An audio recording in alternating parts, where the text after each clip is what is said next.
Very good morning, plus 2 students. I am here your physics teacher Shivshant Sharma. बच्चों, आज हम discuss करेंगे कि अर्थ इस यूनिवर्स में सबसे बड़े मैग्नेट का रोल कैसे प्ले करती है. अभी लास्ट लेक्चर में मैंने एक्सप्लेन किया था कि इस यूनिवर्स का अगर सबसे छोटा कोई मैग्नेट है तो वो है एटम. तो नेचुरली कोई ना कोई बड़ा मैग्नेट तो होगा. इस यूनिवर्स का सबसे बड़ा मैग्नेट जो है दैट इज अर्थ. कैसे हमें पता चलेगा कि अर्थ एक बिग मैग्नेट का रोल प्ले करती है? आप मार्केट से कोई एक मैग्नेट ले आए, नॉर्थ एंड साउथ पोल होते हैं, उसको धागे से रैप करके लटका दें, एयर में पकड़ लें. यू विल सी उस मैग्नेट का जो नॉर्थ पोल है वो अर्थ के नॉर्थ की तरफ अलाइन करेगा. अर्थ के नॉर्थ को हम बोलते हैं जियोग्राफिक नॉर्थ. आपको लगे कहीं पर कि शायद ये गलती से सेट हो गए, इसको रोटेट करवा दो, मैग्नेट को घुमा दो किसी और डायरेक्शन में, अलाइन करवा दो, फिर छोड़ दो. यू विल सी अगेन वो मैग्नेट, फ्रीली हेल्ड मैग्नेट और सस्पेंडेड मैग्नेट अगेन रोटेट करके अर्थ के नॉर्थ साउथ डायरेक्शन में अलाइन करेगा. और मैग्नेट का जो नॉर्थ होगा उसको अगर हम आप कहीं डिस्टर्ब करके किसी अदर डायरेक्शन में ले जाए और छोड़ देगा तो अगेन मैग्नेट जो है वो रोटेट ऐसे ढंग से करेगा. फाइनली जब वो रेस्ट के ऊपर आएगा तो उसका नॉर्थ पोल अर्थ के नॉर्थ की तरफ होगा. पर हमें इतना मालूम है कि opposite pole of the magnet जो हम एक दूसरे को अट्रैक्ट करते हैं. अगर फ्रीली सस्पेंडेड मैग्नेट का नॉर्थ पोल अर्थ के नॉर्थ की तरफ अलाइन कर रहा है तो इसका मतलब है वहां पर किसी मैग्नेट का साउथ पोल है जो इस फ्रीली सस्पेंडेड मैग्नेट के नॉर्थ पोल को अपनी तरफ बार बार खींच रहा है. और वो कौन सा मैग्नेट है जिसका south pole freely suspended magnet के नॉर्थ को अपनी तरफ खींच रहा है? वो है अर्थ के मैग्नेट का साउथ. अर्थ जो है वो इस यूनिवर्स का बेटा सबसे बड़ा मैग्नेट है, सबसे बड़े मैग्नेट का रोल प्ले करती है अर्थ. उसके भी नॉर्थ एंड साउथ पोल होते हैं एंड अर्थ के मैग्नेट का जो साउथ है वो अर्थ के नॉर्थ से 20 डिग्री टूवर्ड्स वेस्ट अलाइन करती है. क्लियर? नाउ अब ये डेवलप कैसे होगा? अगर अर्थ एक मैग्नेट का रोल प्ले कर रही है तो नेचुरली उसका अपना मैग्नेटिक फील्ड भी होगा. अब ये मैग्नेटिक फील्ड जो अर्थ का होगा वो डेवलप कैसे होगा? क्या चीज़ें, क्या फैक्टर रेस्पॉन्सिबल हैं उसके लिए? तो वो हम एविडेंसेस स्टडी करेंगे. पहले कहाँ से हमें कंफर्मेशन मिलेगी, कहाँ से हमें पता चलेगा कि वाकई ही अर्थ का जो है वो एक अपना मैग्नेटिक फील्ड होता है. लेट अस सी, अगर हम बेटा किसी मैग्नेट का मैग्नेटिक फील्ड पैटर्न ड्रॉ करें तो उसके सराउंडिंग में न्यूट्रल पॉइंट आते हैं. न्यूट्रल पॉइंट के ऊपर क्या होता है, जो हमने मैग्नेट लिया होता है उसका मैग्नेटिक फील्ड अर्थ के मैग्नेटिक फील्ड से न्यूट्रलाइज हो जाता है, कैंसिल आउट हो जाता है. ये हमें इंफॉर्मेशन देती है. जब मैं क्या बोल रहा हूँ, अगर हम कोई मैग्नेट ले लें, ठीक, प्लेन शीट के ऊपर रख लेना आपने उसको, और उसका मैग्नेटिक फील्ड मीन्स उसके सराउंडिंग में उसकी मैग्नेटिक फील्ड लाइन से ड्रॉप हो गई. कुछ एक ऐसे पॉइंट आएंगे जहाँ पर इस मैग्नेट का मैग्नेटिक फील्ड जीरो हो जाएगा, वो न्यूट्रलाइज हो जाएगा किसी अनदर मैग्नेटिक फील्ड से. वो बेटा हमने मैग्नेटिक फील्ड इसके ऊपर अप्लाई नहीं किया. अगर हमने अप्लाई नहीं किया तो किसके मैग्नेटिक फील्ड ने इस मैग्नेट के मैग्नेटिक फील्ड को कैंसिल आउट कर दिया, वो होगा अर्थ का magnetic field. So that's why magnet के सराउंडिंग में न्यूट्रल पॉइंट की फॉर्मेशन जो है वो हमें इंडिकेशन देती है कि अर्थ का अपना एक मैग्नेटिक फील्ड होता है. नंबर 2, अगर अर्थ सरफेस से अगर आप नियर अबाउट 18-20 किलोमीटर बिलो चले जाएं, ठीक, और वहाँ पर आप इस तरह से ये कोई लोहे की रॉड इतनी लेकर के वहाँ पर दबा दें. दबानी कैसे है कि इस लोहे की रॉड का एक एंड अर्थ के नॉर्थ की तरफ हो और दूसरा अर्थ के साउथ की तरफ. ठीक, दबाने के बाद इसको छोड़ दो आप 4-5 महीने और फिर इसको निकाल करके लो, और निकालने के बाद क्या करो, इसको छोटे छोटे आयरन के पीसीस के नज़दीक लेकर के जाओ. देन यू विल सी कि ये लोहे का पीस है वो उन आयरन के फाइलिंग को, आयरन के छोटे छोटे पीसेस को अपनी तरफ अट्रैक्ट करना शुरू कर देगा।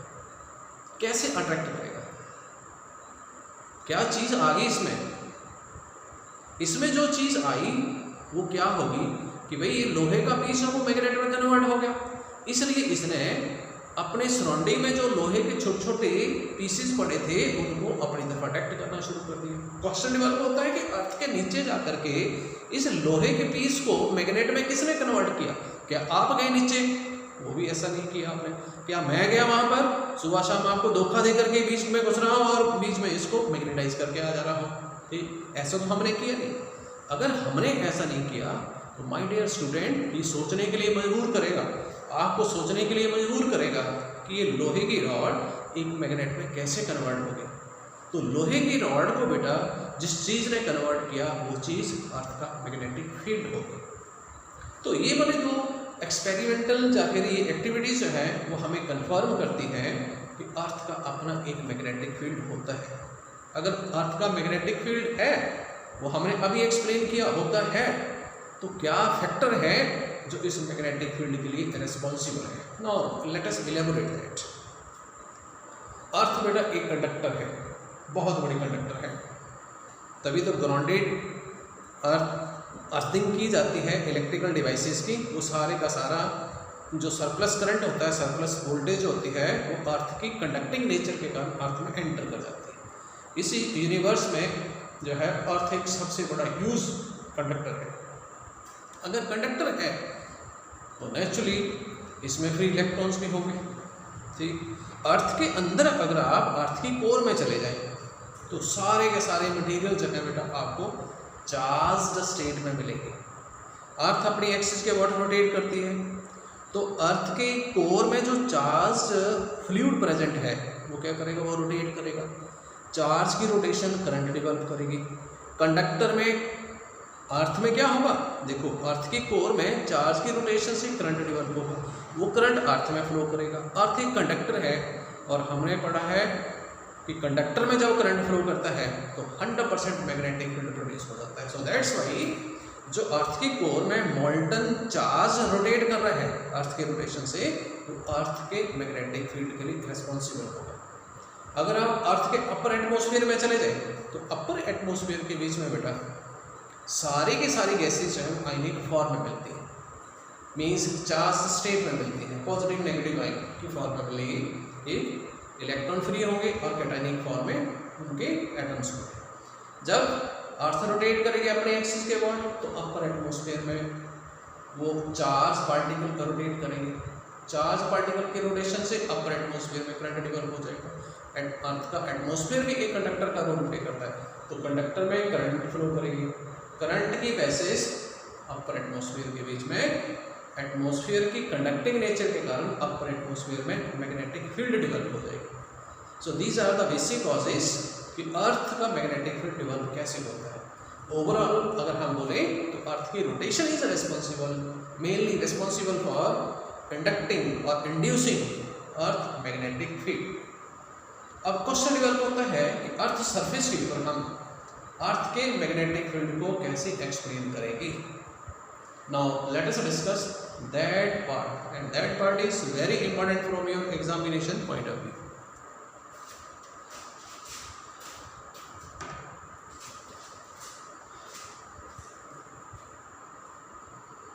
मान लेते हैं बेटा जिस जगह पे मैं खड़ा हूं उस जगह के ऊपर मैं अर्थ के मैग्नेटिक फील्ड को एक्सप्लेन करना चाहता हूं, तो मुझे इस जगह पे अर्थ के मैग्नेटिक फील्ड को एक्सप्लेन करने के लिए कौन कौन सी चीज़ों की, कौन कौन सी क्वांटिटी की ज़रूरत पड़ेगी, उन क्वांटिटीज़ को नाम दिया गया है as magnetic elements.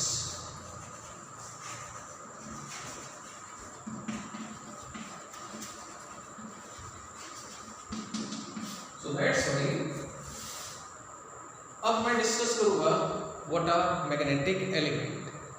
Magnetic element basically are the physical quantities जो किसी भी जगह पे अर्थ के मैग्नेटिक फील्ड को एक्सप्लेन करने में हमारी हेल्प करती हैं। What are those physical quantities? जिनको हमने नाम दिया magnetic element. Number 1 that is magnetic declination.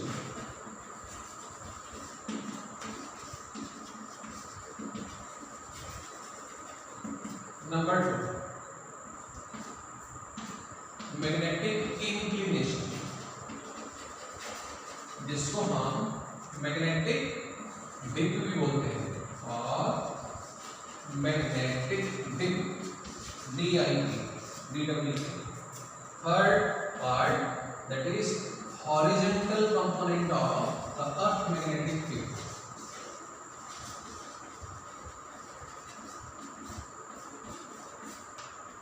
Clear? Now let us explain one by one these three magnetic elements. What is this magnetic declination? What is inclination? What is magnetic dip? And horizontal component of the earth magnetic field.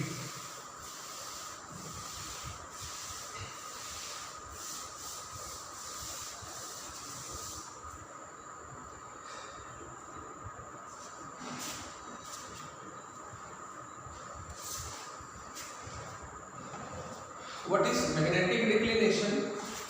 इसको बेटा feel करते हैं।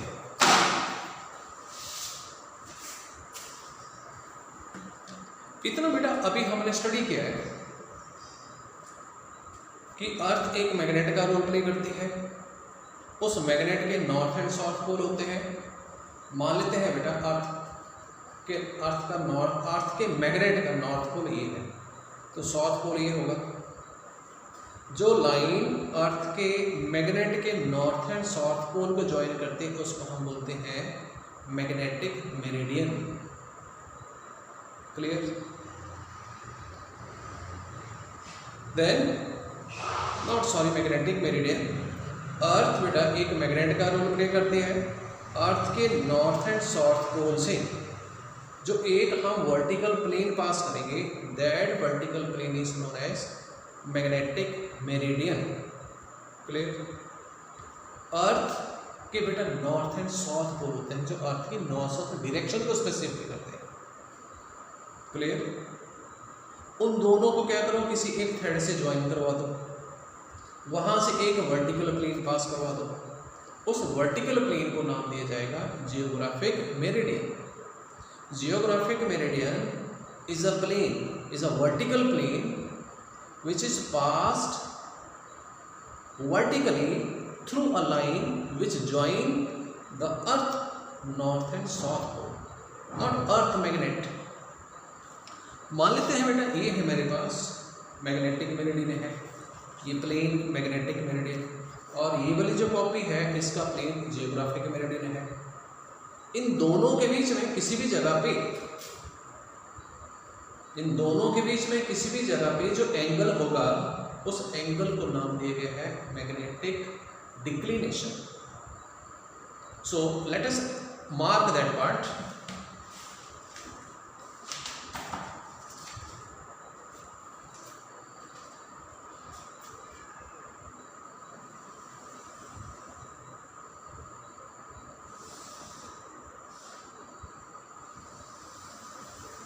This plane is A, this is geographic meridian, this plane is A, this is magnetic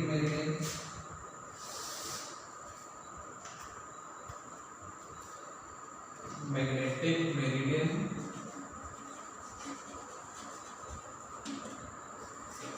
meridian, this one is geographic meridian,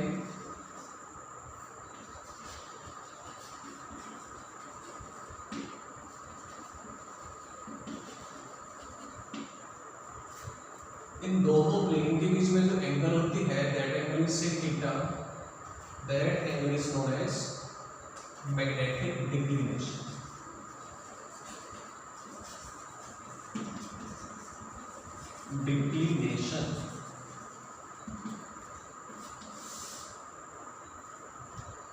जिस जगह पे मैं खड़ा हूं वहां पर अर्थ की magnetic meridian and geographic meridian में कितना एंगल होगा, वो होगी इस जगह के ऊपर magnetic declination. Second part, that is magnetic dip or inclination,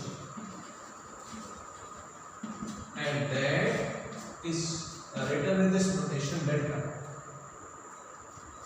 जिस जगह पे मैं खड़ा हूँ उस जगह पे अर्थ के मैग्नेटिक फील्ड की कुछ ना कुछ टोटल इंटेंसिटी होगी, जिसको हम बोलते हैं अर्थ के मैग्नेटिक फील्ड की strength. 3D point of view से वो इस जगह के ऊपर, ये है स्पॉट, इस जगह पे मैग्नेटिक डिक्लिनेशन इज थीटा, इस जगह के ऊपर मान लेते हैं ये स्टिक अर्थ के मैग्नेटिक फील्ड को रिप्रेजेंट कर रही है, तो वो ऐसे होगा। तो जिस डायरेक्शन में अर्थ का मैग्नेटिक फील्ड एक्ट कर रहा है वहां से लेकर के यहां से लेकर के आपको मैग्नेटिक मेरिडियन की डायरेक्शन में जो एंगल होगा उस एंगल को नाम दिया जाएगा एज ए मैग्नेटिक डिप और मैग्नेटिक इंक्लिनेशन। तो बोर्ड तो बेटा ये 2D पिक्चर है, मान लेते हैं यहां पर आपका टोटल मैग्नेटिक फील्ड नहीं R, clear? This is what, इस जगह के ऊपर अर्थ के मैग्नेटिक फील्ड की टोटल स्ट्रेंथ। अब ये अर्थ का ये जो टोटल मैग्नेटिक फील्ड है ये मैग्नेटिक मेरिडियन की हॉरिजॉन्टल डायरेक्शन के साथ कितना एंगल बनाएगा, that angle is known as magnetic inclination और magnetic dip, clear? And third component that is horizontal component, third part horizontal component, जिसको हम H लिखेंगे। अब क्या करेंगे, अर्थ का टोटल मैग्नेटिक फील्ड है ये भी, इसको हम कंपोनेंट्स के फॉर्म में ब्रेक करेंगे। इसका जो हॉरिजॉन्टल कंपोनेंट होगा वो मान लेते हैं O से लेकर के E तक एक्ट कर रहा है, and as per this diagram इसकी वैल्यू कितनी होगी, OA। अर्थ का जो टोटल मैग्नेटिक फील्ड है इस जगह पे उसका कितना कंपोनेंट एक्ट करेगा मैग्नेटिक मेरिडियन की हॉरिजॉन्टल डायरेक्शन के around, that component is known as earth के मैग्नेटिक फील्ड का हॉरिजॉन्टल कंपोनेंट, और जिसको हम नाम देते हैं जैसे simply horizontal component. As per diagram को कितना आएगा, R cos डेल्टा। इसी R का अब हम क्या करेंगे, वर्टिकल कंपोनेंट फाइंड करेंगे और वो O से मान लेते हैं C तक एक्ट कर रहा है। This is the vertical component of this and that will equal to as per diagram OC and it will be R sin delta. So now you divide, this implies V over H, it will equal to R sin delta over R cos delta. You cancel हो जाएंगे, so you will get what? So we will get tan delta is equal to V over H. So note करो इस फार्मूले को, we will apply this formula to sort out value of magnetic dip at any place. Now आप इन दोनों equation की squaring and addition करें, h square plus b square वो होगी r square, r cos delta था h का square plus r sin delta का square, the final value r square cos square delta और sin स्क्वायर डेल्टा यहां से आ गया। What about this is equal to 1, so r square it will equal to h square plus b square means r that is square root of h square plus b square. This is total about the magnetic element. Thank you students.